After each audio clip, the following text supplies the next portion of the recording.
On m'appelle Démon Copperhead, de Barbara Kingsolver, lu par Benjamin Jungers.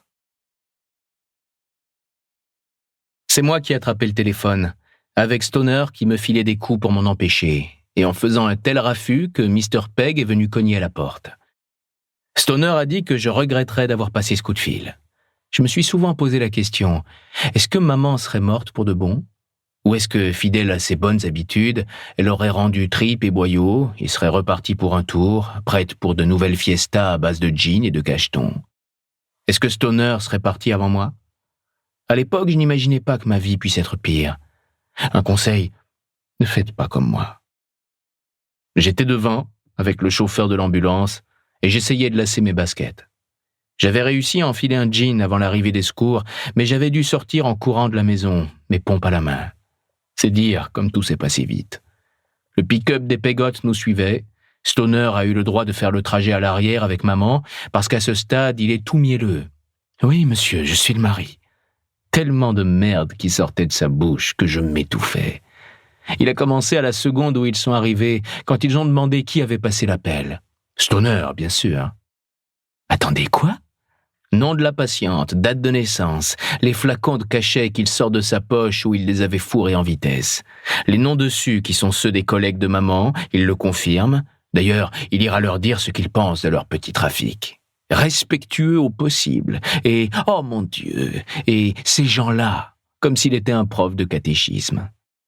J'avais jamais entendu autant de mots sortir de lui sans qu'il les ponctue d'un enculé ou d'un connard. Est-ce que Stoner s'était complètement transformé ? Est-ce que ces événements terribles l'avaient convaincu de se remettre sur le droit chemin ? Aucun risque. On a descendu Long Knob Road à fond la caisse, sirène hurlante, longeant les petits hameaux où les gens dormaient. À Pennington Gap, on a carrément grillé les feux rouges et on s'est enfin retrouvé à l'hôpital où tout le monde courait dans tous les sens. J'ai pas eu le droit d'entrer aux urgences, ni là où ils l'ont mis après, vu que j'étais un enfant. Je suis resté dans la salle d'attente avec les Peggots pendant des plombes. On crevait de faim. Alors, Mrs. Peggot est partie acheter des trucs au distributeur et un café pour Mr. Pegg. On a mangé 4 paquets de crackers chacun, puis Maggot s'est allongé sur les chaises en plastique et il a piqué du nez. Mrs. Peggot voulait qu'on rentre à la maison vu qu'on avait école le lendemain, mais c'est là que la dame des services sociaux a débarqué, disant qu'elle avait besoin de me parler. Je ne la connaissais pas du tout. Elle a dit son nom, que j'ai oublié instantanément. Elle portait une veste et une jupe verte, 2 nuances différentes.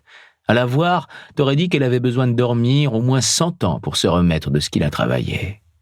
Des poches sous les yeux, je blague pas. On aurait dit qu'on pouvait planquer de la monnaie sous chaque œil. On a demandé à voir Miss Trudy, qui avait été mon assistante sociale quelques années avant, et elle a répondu que Miss Trudy ne travaillait plus là.